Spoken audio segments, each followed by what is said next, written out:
Hello,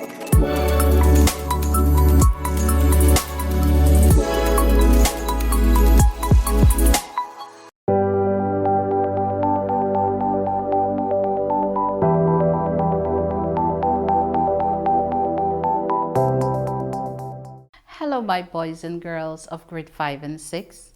Welcome to another reading session. In this session, we will continue to read the story Blue Heron, which we started in our previous lesson. The story is taken from the Rainbow Reader Book 4. I hope that those who have the textbook were able to go and read the story again. Sir Richard Steele states, "Reading is to the mind what exercise is to the body." Reading is to the mind what exercise is to the body. Remember to observe the rules for punctuations and fluency. From the passage today, we will be seeking to share what we grasp after reading and examining some of the unfamiliar words used. Let's continue our story. The next moment, Maggie was all energy, no longer caring where she stepped. She pulled up her legs with brute strength. Floundering in her struggle for firmer footing, she slugged towards the arrow and grabbed it. A quick examination left no doubt the arrow was from the island. Maggie swiveled about to look at the feather. Little need then to guess what had happened. Someone on the island had taken a shot at the heron. The arrow had come close. The feather was proof of that, but hopefully no more.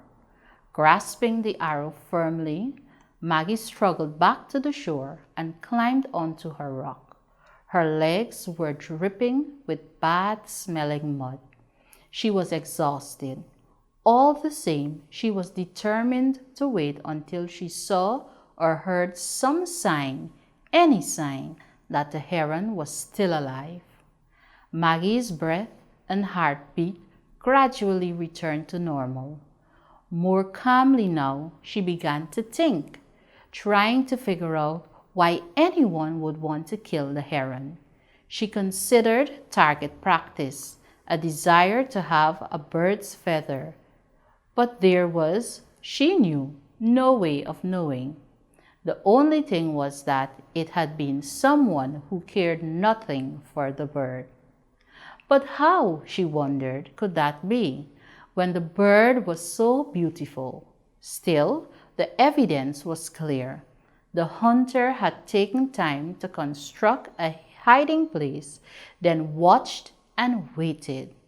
It was someone with a lot of patience and skill as well as cunning.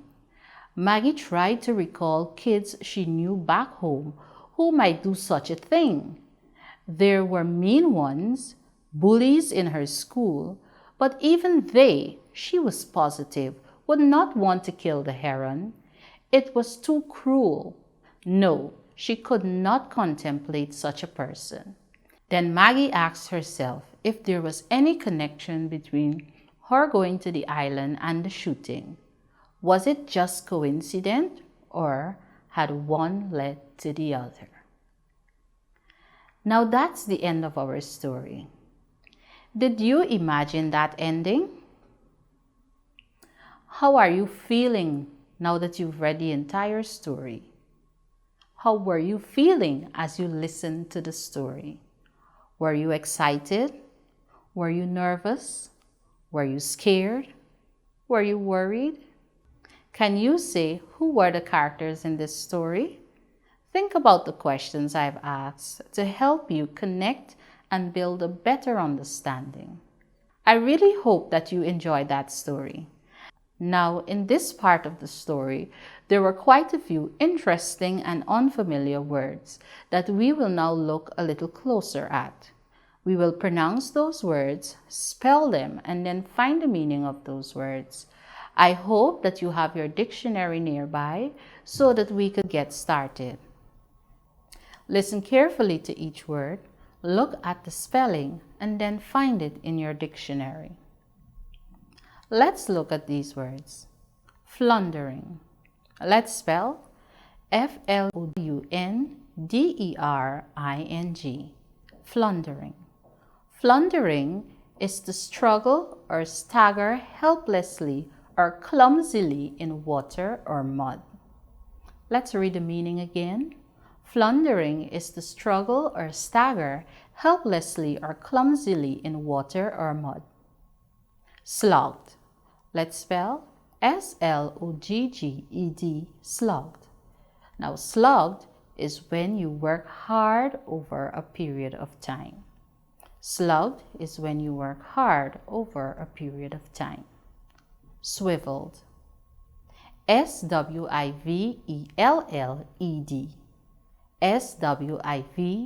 Swivelled. Swiveled. Swiveled is the turning around of a point or axis or on a swivel.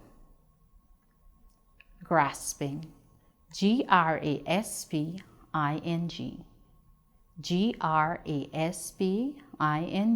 Grasping.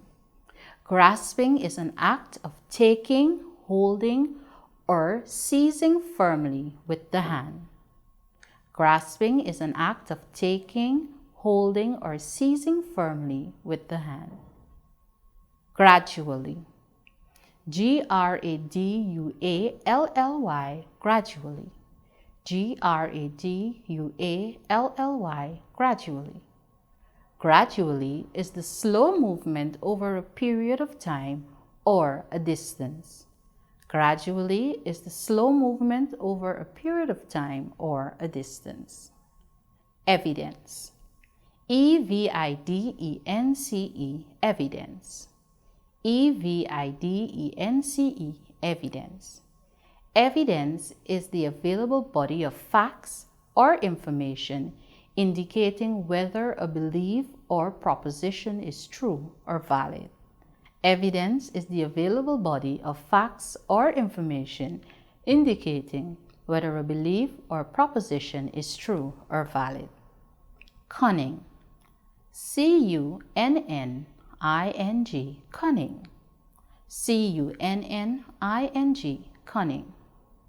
Cunning is the having or showing of skills in achieving one's end by deceit or evasion. Cunning is the having or showing of skills in achieving one's end by deceit or evasion. Contemplate.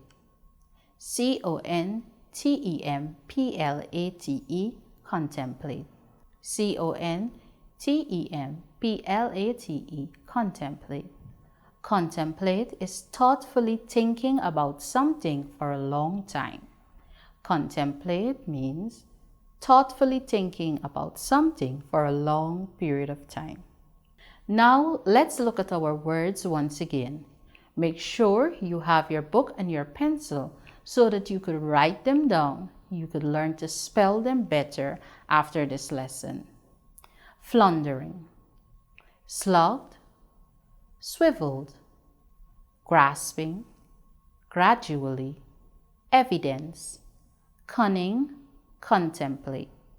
Let's call them again. Floundering. Slogged. Swiveled. Grasping. Gradually. Evidence. Cunning. Contemplate. Now that's it for our reading and spelling lesson today. Remember what Frederick Douglass said, reading is to the mind what exercise is to the body. Do continue to be safe and be sure to view the other upcoming lessons. See you next time.